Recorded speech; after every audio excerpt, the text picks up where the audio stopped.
मुंबई में आप सभी को सुप्रभात और विशेष तरीके से आप सभी जो वन नेशन के कलिसिया के हैं उनके लिए मेरा अभिवादन पूरे भारत के अन्य लोगों के लिए भी है जो इस संदेश को सुन सकते हैं। परमेश्वर के वचन को आपके सामने लाने के लिए जो निमंत्रण मिला है उसके लिए बहुत बहुत धन्यवाद। मैं विश्वास करता हूँ कि आपके लिए आपके साथ एक अद्भुत समय रहेगा। इस समय में हम चाहे व्यक्तिगत तौर पर या ऑनलाइन मिल रहे हैं, हेदर और मेरी ओर से आप सभी का अभिवादन। हम आपको अक्सर हमारी प्रार्थनाओं में याद करते हैं, आपके लिए प्रार्थना करते हुए, क्योंकि जानते हैं कि कई लोगों को गंभीर कठिनाइयों का सामना करना पड़ रहा है, दूसरों को नुकसान हुआ है और हमारे दिल में वास्तव में आपके लिए और हमारे दिल में जगह है। हम आपके लिए प्रभु के सामने होकर शांति के लिए और उसकी कृपा के लिए प्रार्थना करते हैं। हम अच्छा कर रहे हैं, हम फिर से क्लेरेंस में वापस आए हैं जहां हमने 1996 में काम शुरू किया था और इसलिए इस क्षेत्र में वापस आने के लिए हमें आनंद की बात है। यीशु को हर लोगों के समूहों के बीच प्रसिद्ध बनाने के लिए और राष्ट्र को कई अन्य लोगों तक यीशु को पहुंचाने का जो काम हम कर सकते हैं, यह हमें यीशु ने दिया है। इसलिए आज सुबह आपको परमेश्वर का वचन लाने में मुझे बड़ी खुशी होगी और मुझे उम्मीद है कि यह आपके लिए एक प्रोत्साहन होगा। परमेश्वर ने मुझसे पौलुस ने जो फिलमोन को पत्र दिए उससे बात की और इसलिए यदि आपके पास बाइबल है तो हम वहाँ देखेंगे। तो भी मैं थोड़ी देर में कुछ वचनों को पढ़ूंगा, लेकिन सिर्फ आपसे यह कहने के लिए कि हम सभी इस समय के दौरान बहुत प्रभावित हुए हैं। हेदर और मेरे लिए यह देश का बदलाव रहा है, लेकिन कई अन्य लोग हैं जिनके लिए काफ़ी मुश्किल का समय है, कठिनाइयाँ हुई है और चीज़ों को बसने में लंबा समय लगेगा और हम विभिन्न स्थितियों में हैं। मैं आपके देश की खबरें देख रहा हूँ और आपके अगुओं से बातचीत कर रहा हूँ और आपकी खबरें भी सुनता हूँ और कठिनाइयों के बारे में सुनता हूँ। हमें दक्षिण अफ्रीका में भी किसी वास्तविक सामान्य स्थिति में वापस आने के लिए लंबा समय लग सकता है, लेकिन हम परमेश्वर पर भरोसा कर रहे हैं और आगे बढ़ रहे हैं। जैसा कि मैं इस बारे में बहुत सोच रहा हूँ कि परमेश्वर हमसे क्या चाहता है, वह हमें कैसे जवाब देना चाहता है, वह हमें कैसे जीवन जीने के लिए चाहता है। इन दिनों में जो हो रहा है वो काफ़ी महत्वपूर्ण है। यह वापस खींचा जाने का समय नहीं है, यह यीशु के अनुसरण करने के दिन है जो हमें हर समय अच्छे उद्देश्य में ले जाएंगे। पौलुस अपने दोस्त फिलमोन को लिखते हैं क्योंकि उन्हें बड़ी कठिनाई के समय उन्हें लिखने के लिए एक वास्तविक महत्वपूर्ण संदेश मिला है और यह उनके दोस्त फिलमोन को दिए गए शब्द है। लिखते हैं, पौलुस की ओर से जो मसीह यीशु का कैदी है और भाई तिमुथियुस की ओर से हमारे प्रिय सहकर्मी फिलमोन और बहन अफिफिया और हमारे साथी योद्धा अरखिपुस और फिलमोन के घर की कलीसिया के नाम, हमारे पिता परमेश्वर और प्रभु यीशु मसीह की ओर से अनुग्रह और शांति तुम्हें मिलती रहे। एक सुंदर परिचय जहां पौलुस अपने साथी कार्यकर्ताओं, बहनों और भाइयों और कलीसिया के समुदायों के गहरे संबंधों को इतनी खूबसूरती से उसका चित्रण करता है। घरों में बैठक है और पौलुस की दुनिया की झलक भी हमें मिलती है, लेकिन उससे ज़्यादा उसके दिल के रहस्य भी जानने को मिलते हैं। और जब वह इस पत्र को लिखना शुरू करता है तो वह आनंद मनाता है और यहाँ तक कि भाई और बहनों, इस मुश्किल के समय में जहाँ से हम गुजर रहे हैं, हमें कुछ चीज़ों को नहीं भूलना चाहिए।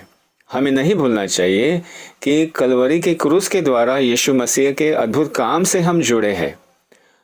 यहाँ हम पढ़ते हैं कि कैसे पौलुस ने विनती को शुरू किया है।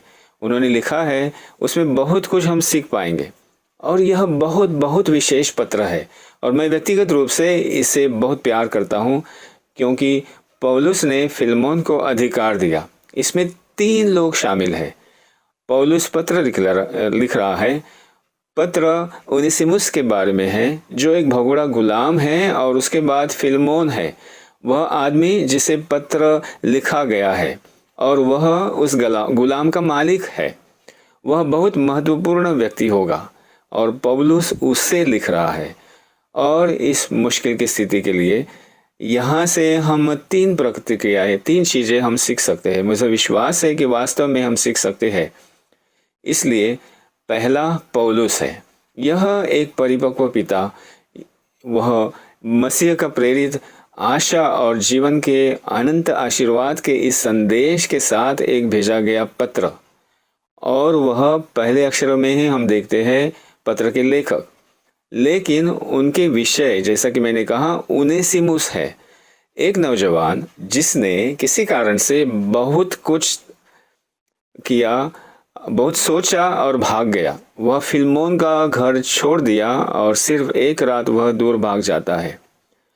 फिर अंत में वहाँ फिलमोन को हम देखेंगे। जैसा कि मैंने कहा कि अगर उसके दिल में इतनी इच्छा होगी परिवर्तन करने की तो काफ़ी सक्षम और फलवंत होगा।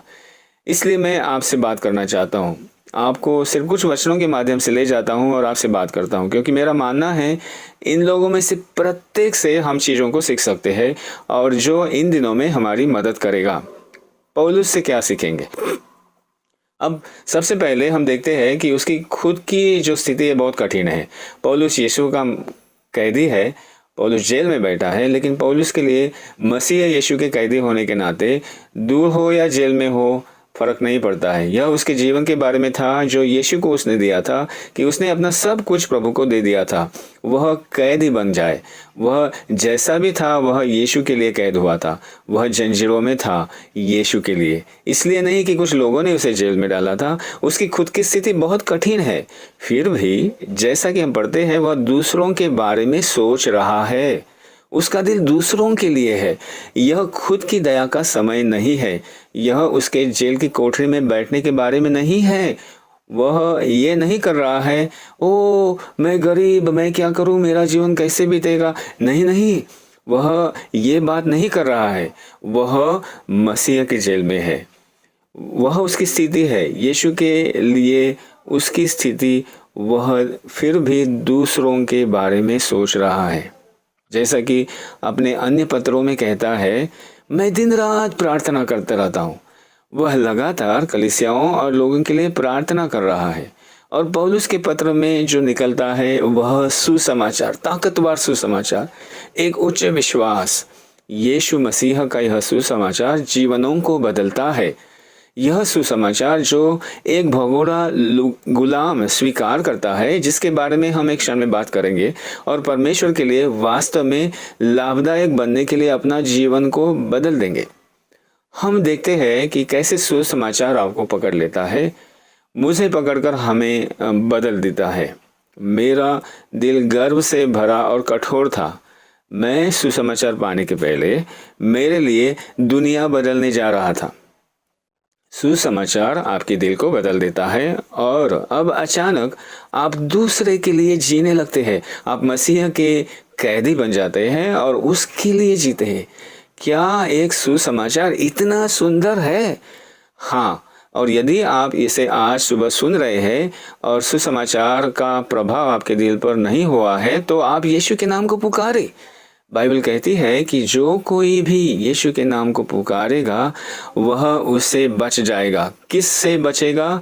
आत्म के विनाश से बचेगा, कठोर दिल से बचाया जाएगा। वह हमारे लिए आज उपलब्ध है। लेकिन साथ ही पौलुस ने अपने पत्र में कलीसिया के उच्च दृष्टिकोण को देखा।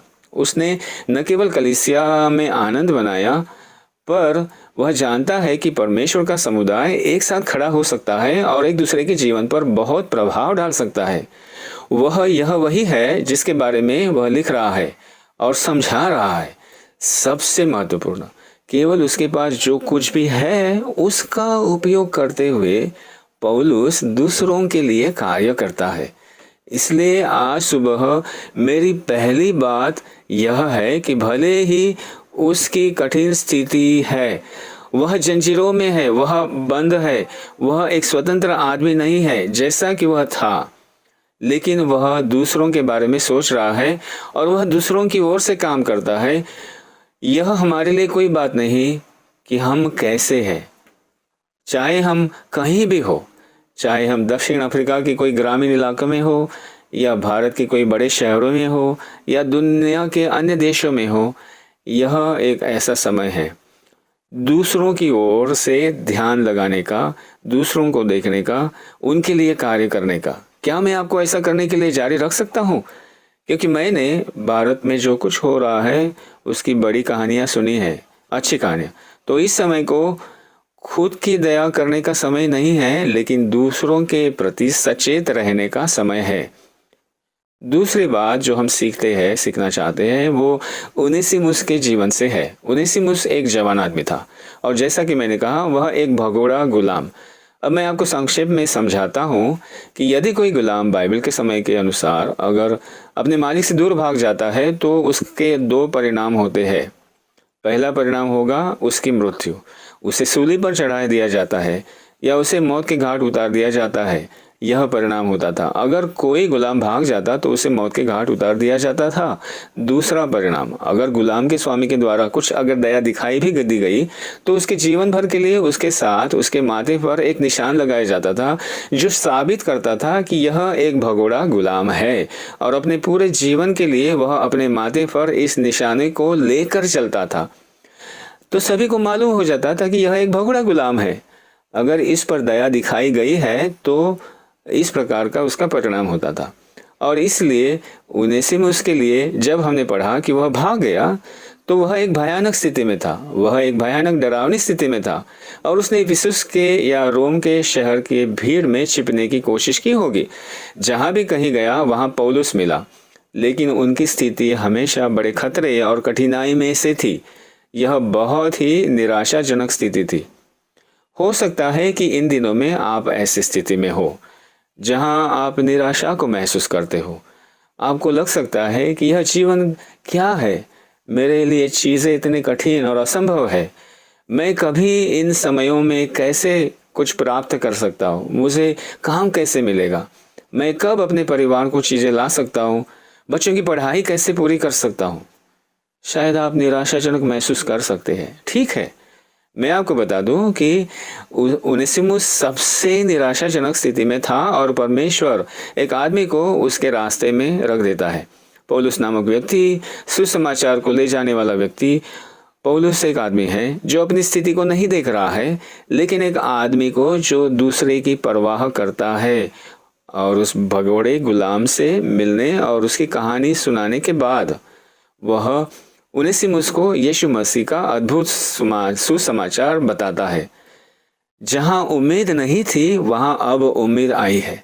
अब उनेसिमुस को जाने का एक उद्देश्य, जीने का एक उद्देश्य मिल गया। परमेश्वर के पास उनेसिमुस के लिए योजना थी, जैसे हन्ना के लिए एक योजना थी, मूसा के लिए, यिर्मयाह के लिए, यहोशू के लिए एक योजना थी, या पतरस या याकूब या यूहन्ना के लिए। उसके पास आपके लिए एक योजना है। अचानक उनेसिमुस को यह पता चला परमेश्वर के पास उसके लिए योजना है। उनेसिमुस से हमने जो बात सीखी वह यह है कि हम कभी भी ईश्वर के लिए, परमेश्वर के लिए बेकार नहीं है, अनुपयोगी नहीं है। उनेसिमुस नाम का अर्थ वास्तव में उपयोगी, लाभदायक, लेकिन वह ऐसा जीवन जी रहा था जो बेकार सा था। परमेश्वर उसे पकड़ लिया और उसका जीवन उपयोगी हो गया। मैं आज सुबह आपसे कहना चाहूँगा कि आपका जीवन परमेश्वर के हाथ में उपयोगी जीवन हो सकता है। कभी उम्मीद मत छोड़ो। उन समयों में यीशु को देखो, कोई फर्क नहीं पड़ता कि हम कौन सी स्थिति में हैं। हम देखते हैं हमारे पास पौलुस है जो भले ही बहुत कठिन समय से गुजर रहा था, फिर भी वह कार्य करता रहा, वह परमेश्वर के उद्देश्यों के लिए काम करता रहा। फिर हमने उनेसिमुस को देखते हैं, भगोड़ा गुलाम एक अनिश्चित भविष्य का सामना कर रहा है, लेकिन परमेश्वर उसे पकड़ लेता है और उसे उपयोगी स्थिति में बदल देता है। अब वास्तव में उनेसिमुस परमेश्वर के हाथ में एक उपयोगी वस्तु है। और फिर अंत में हम फिलमोन के पास आते हैं जो अपने मित्र से यह प्राप्त करता है और वह पत्र उसे लिखा गया है और कहा गया है जो हम वचन 14 में देखते हैं। लिखता है, पर मैंने तेरी इच्छा बिना कुछ भी नहीं करना चाहा और तेरी यह कृपा दबाव से नहीं पर आनंद से हो। तो हम यहाँ देखते हैं फिलमोन को पौलुस के द्वारा परमेश्वर के उद्देश्यों के लिए कार्य करने के लिए बुलाया गया है। उसे इस युवा भगोड़े गुलाम पर दया दिखाने के लिए कहाँ जा रहा है, उसे उसकी स्थिति और उसकी भूमिका को पहचानने के लिए कहा जा रहा है। और उसे हम सब से पहले देखते हैं कि फिलमोन एक साथी कार्यकर्ता था। हम देखते हैं स्पष्ट रूप से कि फिलमोन के पास साधन सामग्री है, उसके पास जमीन है, उसके पास घर है, उसके पास नौकर है, उसके पास गुलाम है, जो उन दोनों में बहुत बड़ी बात है। लेकिन वह परमेश्वर के उद्देश्यों के लिए समर्पित व्यक्ति था। वह सुसमाचार प्रचार करने वालों के साथ काम कर रहा था। वह कलीसिया से भी प्यार करता था। क्या यह देखना अद्भुत बात नहीं है? और पौलुस ने वचन 6 में अपने विश्वास को साझा करने के लिए उसकी सराहना की। उसके बारे में हम देखते हैं, पौलुस उसे कहता है, चलते रहो, मैं प्रार्थना करता हूँ कि तुम्हारी कहानी का प्रभाव पड़ता रहे, और इसी तरह हम सबको जीने की ज़रूरत है। फिलमोन पहले से ही कलीसिया के लिए इस्तेमाल किया गया था, और पौलुस उस कलीसिया का स्वागत करता है जो उसके घर में मिलता था। उसने वह सब जो उसका था और उसने वह सुसमाचार के लिए दे दिया, और इसलिए वह उसी के लिए उपयोग करता था, कलीसिया के लिए उपयोग करता था। उसके पास एक भला खासा उद्देश्य था। यहाँ तक कि जब पौलुस उसे लिखता है और कहता है कि हे फिलमोन, मैंने तुम्हारे भगोड़े दास को पाया है, कृपा करके जान लो उसका जीवन बदल गया है। अब क्या आप उस पर दया दिखाएंगे, और क्या आप उसे परमेश्वर के उद्देश्यों में शामिल करेंगे और उसे गुलामी से आज़ाद करेंगे, ताकि वह सुसमाचार के लिए पूरी तरह से कार्य कर सके। और यह पत्र का संदेश है। शायद मैं सभी वचनों को पढ़ पाता, लेकिन समय बहुत सीमित है।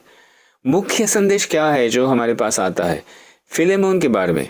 मेरा मानना है कि हम इस समय से गुजर रहे हैं, और जैसा कि हम इसके बाहर आना चाहते हैं, परमेश्वर अपनी कलीसिया में बदलाव की तलाश कर रहे हैं। अब तक के समय में जहां लोग कलीसिया में जाते हैं, सुसमाचार इस प्रकार से इस्तेमाल करते हैं कि वो सिर्फ मेरे लिए है, ऐसा हो गया है। मुझे इससे क्या मिल सकता है, मुझे कितनी अच्छी तरह से सेवा दी जा सकती है।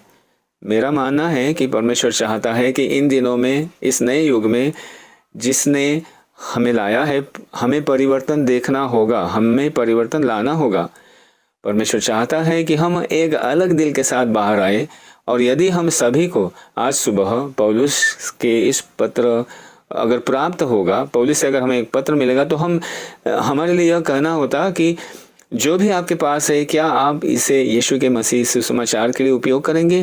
क्या आप अपना घर खोलेंगे? क्या अपना धन देंगे? क्या आप इन दिनों दूसरों की मदद करेंगे? यही फिलेमोन का संदेश है। और हम उससे सीखते हैं, हमें पता चलता है कि उसने अपना घर कलीसिया के लिए खोल दिया। और जैसे ही एक पल में मैं समाप्त करूंगा, तो बाद में हम जानते हैं कि वह पत्र का जवाब भी देता है और उनेसिमुस को परमेश्वर के उद्देश्यों के लिए जारी करता है।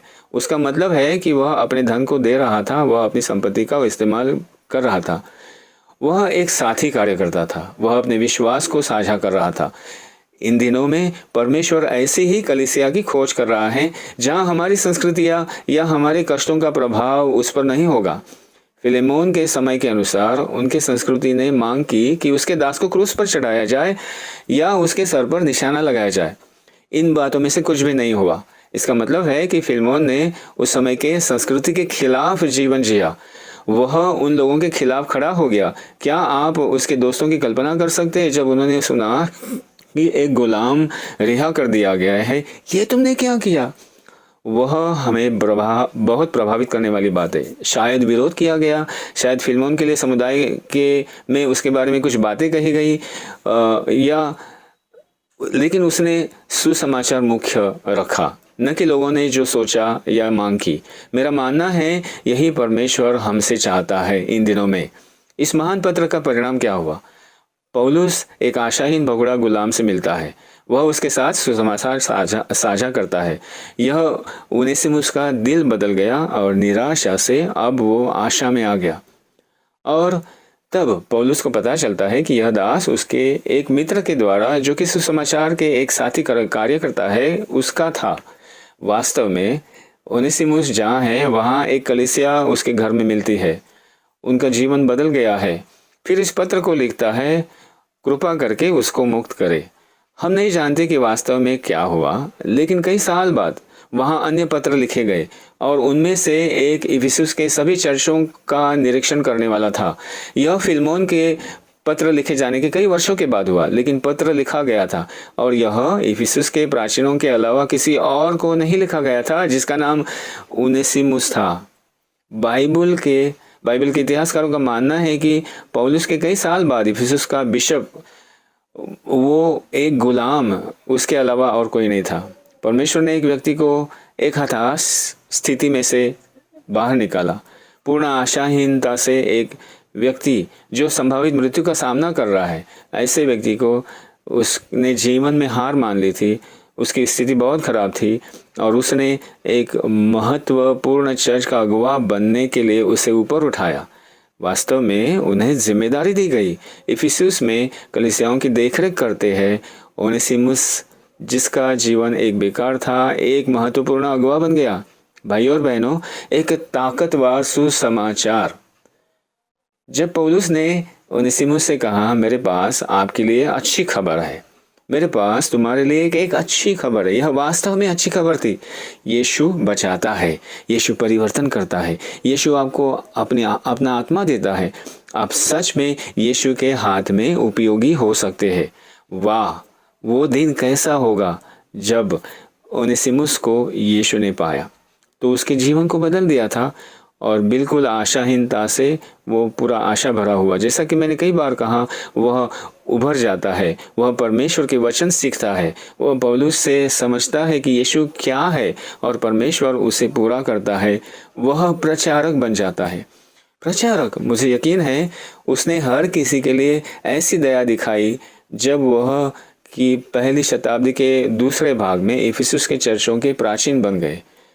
अच्छा किया फिलमोन, शाबाश, अच्छी तरह से उदार होने के लिए, परमेश्वर के सारे साधनों का इस्तेमाल करने के लिए शाबाश, अपने साथी कर्मचारियों के लिए अपना दिल खोलने के लिए शाबाश। शाबाश पौलुस के लिए कि तुम खुद जेल में बैठकर कठिनाई से गुजरने के बावजूद दुख नहीं मनाया, लेकिन दूसरों के बारे में सोचा और उसने कलीसिया को एक ऐसा महान वरदान दे दिया, संदेश प्राप्त करने और कलीसिया के लिए अपने जीवन को समर्पित करने के लिए। ओनेसिमुस को शाबाशी। धन्यवाद यीशु, हमारी क्रूस पर जाने के लिए। यीशु आपका शुक्रिया, हमारे लिए अपना जीवन लगाने के लिए यीशु धन्यवाद। यीशु, आपने हमें इतना प्यार किया, उसके लिए धन्यवाद। हमारे पाप की कर्ज को माफ़ करने के लिए धन्यवाद। हमें पाप की गुलामी से आज़ाद करने के लिए धन्यवाद। आपकी वजह से हम पाप से बाहर आए। अब हम पौलुस होंगे। आइए हम ओनेसिमुस बनेंगे। आइए हम इन दिनों फिलेमोन बनेंगे। हम दुनिया को बदल देंगे। कोई आत्मदया नहीं है। हम एक दूसरे के लिए प्रार्थना करेंगे। हम एक दूसरे के साथ खड़े हैं। हम एक दूसरे के लिए विश्वास करते हैं और हम देखते हैं कि सुसमाचार अपनी पूर्णता में आता है। मैं इस छोटे से संदेश से आशा करता हूँ कि आप यीशु को समझेंगे। आप इस संदेश में सुसमाचार देखेंगे। आप इसे सुनेंगे और इसे प्रार्थना करके समाप्त करेंगे। और यदि आपने यीशु को अपना प्रभु और उद्धारकर्ता के रूप में प्राप्त नहीं किया है, तो क्या आप अपना दिल खोलेंगे? क्या आप उसे प्रभु यीशु को कहेंगे, मैं सुनता हूँ कि तुम मेरे लिए मर गए, आप क्रूस पर मर गए मेरे पापों की क्षमा के लिए। तुमने सारी गंदगी और आत्मदया और शर्म और पाप को अपने ऊपर ले लिया और आपने इसे अपने ऊपर ले लिया कि मैं आपके लिए जीने के लिए स्वतंत्र हूँ। क्या आज आप ऐसा करेंगे?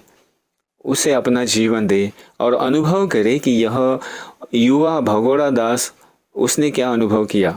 मुझे प्रार्थना करने दो और फिर मैं दक्षिण अफ्रीका से अलविदा कहूँगा। प्रभु यीशु एक इनकी गौरवशाली कहानी है। हमने पिछले 25 मिनटों से इसका आनंद ले रहे हैं। हम आपको धन्यवाद देते हैं। परमेश्वर पौलुस ओनेसिमुस के लिए बीच में खड़ा था और उसे क्षमा कर दिया गया और उसके जीवन में पूर्णता आ गई। प्रभु यीशु, आपने मेरे लिए भी ऐसा किया है। आपने मेरे लिए वही किया है। मैं इतना कठोर हृदय का था, मैं इतना खो गया था, मैं बहुत आत्मकेंद्रित था और फिर भी आप मेरे पास पहुंच गए। आपने एक तरह से मेरी ओर एक पत्र लिखा था तुम मेरी ओर से क्रूस पर गए, आपने मेरा पाप और शर्म लिया और आपने मुझे माफ़ कर दिया। और प्रभु यीशु, मेरा जीवन आपके लिए उपयोगी हो गया। प्रभु, हमें पौलुस होने के लिए मदद करना, हमें पिता बनने के लिए मदद करना, जो दूसरों के लिए हम बीच में खड़े रहेंगे। हमें परमेश्वर ओनेसिमुस बनने के लिए मदद करना, जो दया प्राप्त करने के लिए है, लेकिन फिर आपके उद्देश्यों के लिए हमारे जीवन को दे देंगे। हमें मदद करना कि फिलेमोन की तरह बने। हम इन दिनों आपके महिमा के लिए हमारा उपयोग हो। इन कठिन दिनों में भारत में भाइयों और बहनों के साथ सुरक्षितता बनाए रखना प्रभु। और प्रभु, इन दिनों में कृपा करें, जब तक कि हम फिर से साथ में नहीं मिल पाए। मैं आपको धन्यवाद करता हूँ प्रभु यीशु, आपके बलिदानों के लिए जो आपने किया मेरे लिए, हम सभी के लिए और सारी दुनिया भर के लिए। आमीन। प्रभु आपको आशीष दे। आपके साथ समय बिताने के लिए अद्भुत लगा।